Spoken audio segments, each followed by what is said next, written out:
Հարգելի գործընկերներ, սիրելի հայրենակիցներ, ինչպես գիտեք, սույն թվականի հուլիսի 12-ին Ադրբեջանի կողմից հարձակում ձեռնարկվեց Տավուշի մարզի մեր սահմանապահ դիրքերի ուղղությամբ։ Հայաստանի զինված ուժերը ոչ միայն ետ մղեցին հակառակորդի հարձակումները, այլև նրան պատճառեցին էական վնասներ։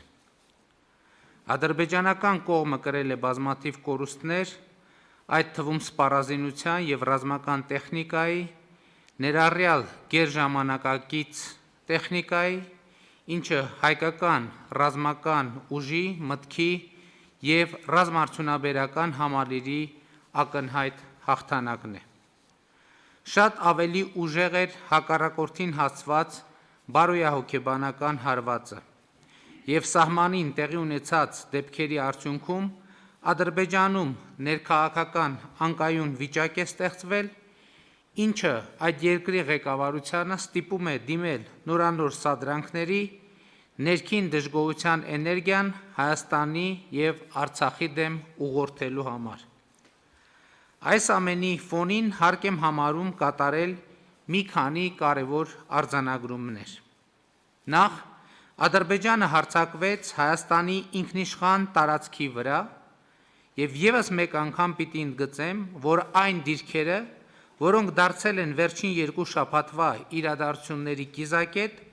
գտնվում են Հայաստանի ինքնիշխան տարածքում և Հայաստանին ուղղված Ադրբեջանի մեղադրանքները իր դեմ ագրեսիայի վերաբերյալ պարզապես անհեթեթ են։ Ադրբեջանը հարձակում գործեց այն ժամանակ, երբ Հայաստանը ներգրավված էր Լեռնային Ղարաբաղի հարցի կարգավորման խաղաղ գործընթացում և այն պայմաններում, երբ Ադրբեջանը հրաժարվում էր բանակցել հակամարտության հիմնական կողմի Արցախի հետ։ Ադրբեջանի բոլոր հարձակումները վճռականորեն ետ մղվեցին և հայկական կողմը առավել քան ամրացրեց իր դիրքերը սահմանագծում։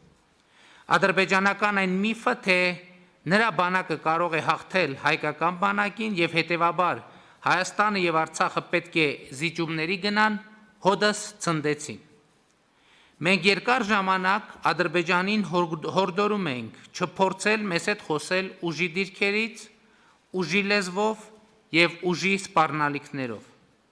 Եվ հիմա կարող ենք ասել, Հայաստանը ոչ միայն մերժեց ուժի սպառնալիքը դիվանագիտական սեղանի շուրջ, այլև մարտի դաշտում ցույց տվեց, որ դրանք անհիմն են և չեն արտացոլում ուժերի իրական հարաբերակցությունը։ Երբ ասում եմ ուժերի իրական հարաբերակցություն, նկատի չունեմ միայն սպառազինությունների և զինված ուժերի քանակը, այլ նախ և առաջ նրանց գործողությունների որակը, կառավարման մակարդակը։ Հիմա կարող ենք վստահ ասել, որ Հայաստանի զինված ուժերը, հայոց բանակը ոչ միայն ցուցաբերեցին բարձրագարկ մարտունակություն, այլև տարածաշրջանի ամենամարտունակ և ամենաինտելեկտուալ բանակի համարումը վերահաստատեցին։ Եվ սա պարզապես հայտարարություն չէ, այլ հուլիսի 12-ից հետո տեղի ունեցածի մանրավասն վերլուծությունից բխող հետևություն։ Մեր բանակը ինչպես եղել, այնպես էլ շարունակում է մնալ համազգային հպարտության աղբյուր և Տավուշում ևս մեկ անգամ վերահաստատեց իր այս կարգավիճակը։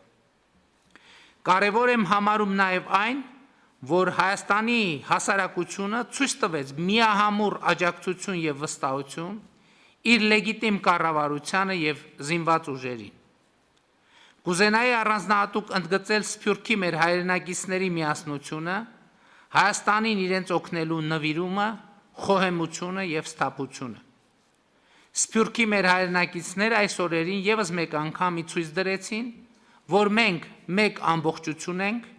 մեկ ընտանիք, մեկ ոգի և մեկ ինքնություն։ Սիրելի հայրենակիցներ, հարգելի գործընկերներ, անցած այս օրերին միջազգային համայնքի առջև մենք ցուցաբերեցինք պատասխանատու և վստահ պահվածք։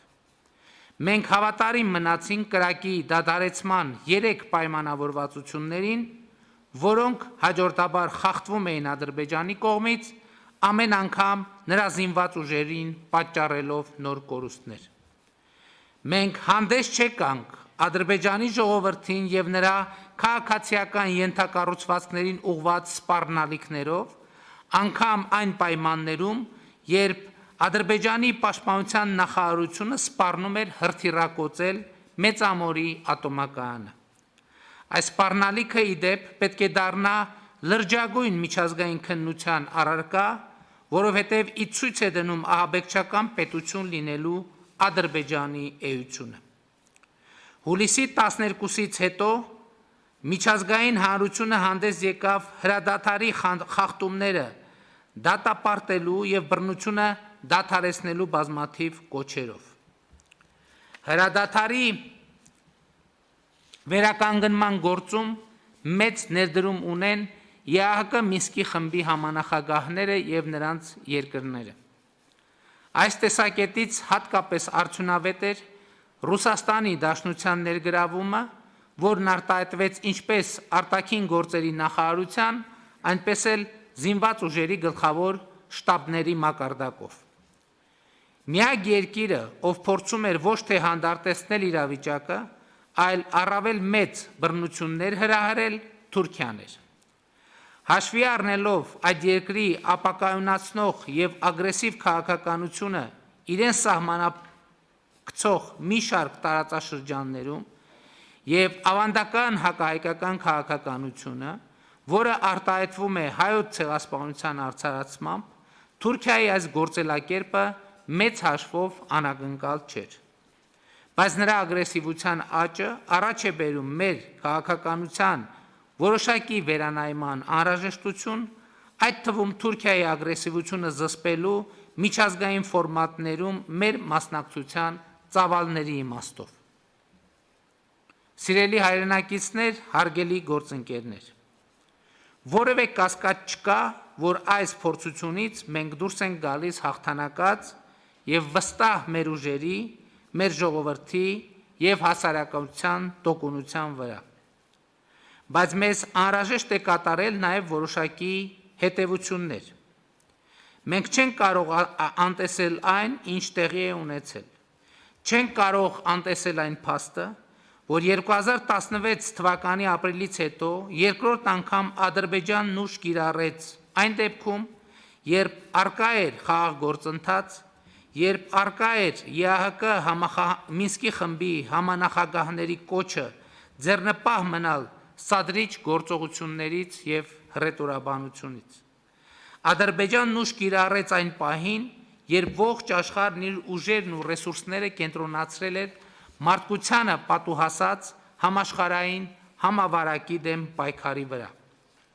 Բայց և այնպես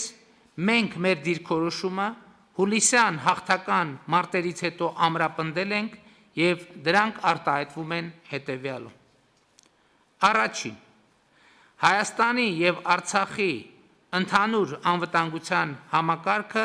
պետք է առավել ամրապնդել։ Այս տեսակետից խիստ կարևորում եմ Արցախի Հանրապետության հետ մեր սերտ համագործակցությունը և այդ համագործակցությանը առկա սպառնալիքներին համապատասխան նոր բովանդակություն հաղորդելը։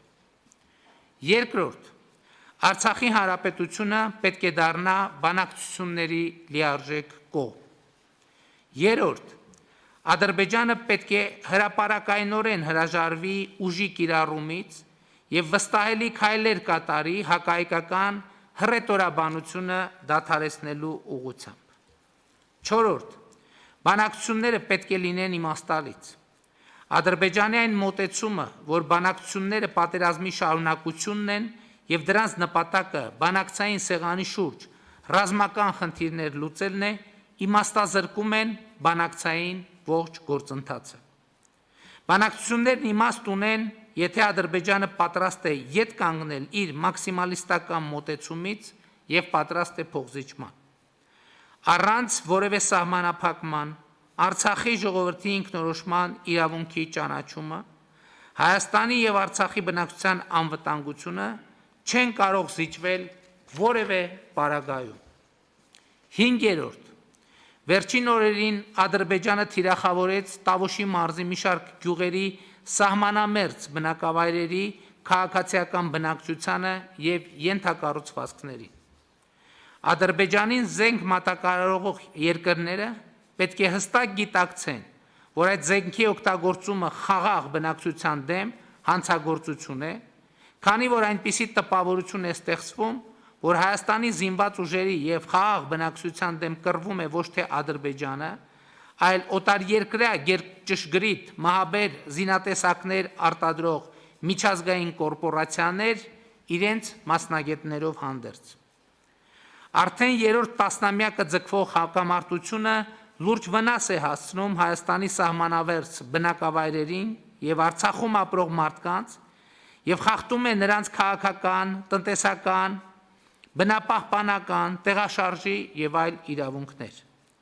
Այն մոտեցումը, որ այդ իրավունքները կարող են իրացվել միայն հակամարտության կարգավորումից հետո, ընդունելի չէ։ Հակամարտության գոտում ապրող մարդկանց խնդիրները պետք է դառնան բանակցային օրակարգի առաջնային մաս։ 6. Հրադադարի պահպանման մոնիտորինգը, որը գոյություն ուներ մինչև համավարակը, փաստացի խիստ սահմանափակ է։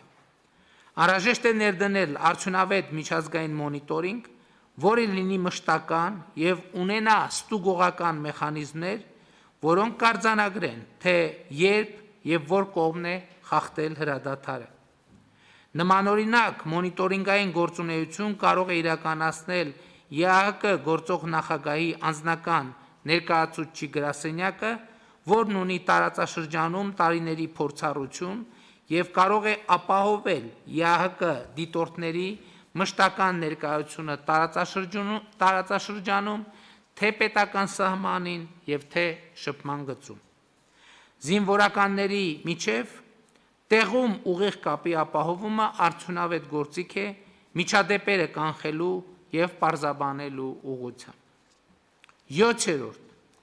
Հակամարտության խաղաղ կարգավորման նպատակով Հայաստանը շարունակելու է աշխատել ԵԱՀԿ Մինսկի խմբի համանախագահների հետ։ Մենք վճռականորեն մերժել և մերժելու ենք հակամարտության շահարկմամբ տարածաշրջանը ապակայունացնելու Թուրքիայի փորձերը։ Սիրելի հայրենակիցներ, հարգելի գործընկերներ, հուլիսյան հաղթական մարտերը ցույց տվեցին, որ 2018 թվականի ոչ բռնի, թավշյա, ժողովրդական հեղափոխության, դրան հետևած ժողովրդավարացման, կոռուպցիայի դեմ պայքարի, բարեփոխումների, բանակի զարգացման նոր հայեցակարգի արդյունքում մեր երկիրն ու հասարակությունը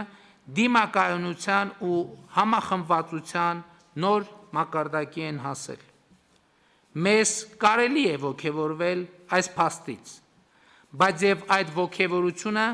պետք է փոխակերպվի ամենօրյա ստեղծարար աշխատանքի, մեր երկրի տնտեսական, քաղաքական, ռազմական ու դիվանագիտական պոտենցիալը զարգացնելու ուղղությամբ։ Եվ մենք կհաղթենք, որովհետև մեր հաղթանակը արդարության հաղթանակն է, ճշմարտության հաղթանակն է, մարդկության հաղթանակն է։ Շնորհակալություն։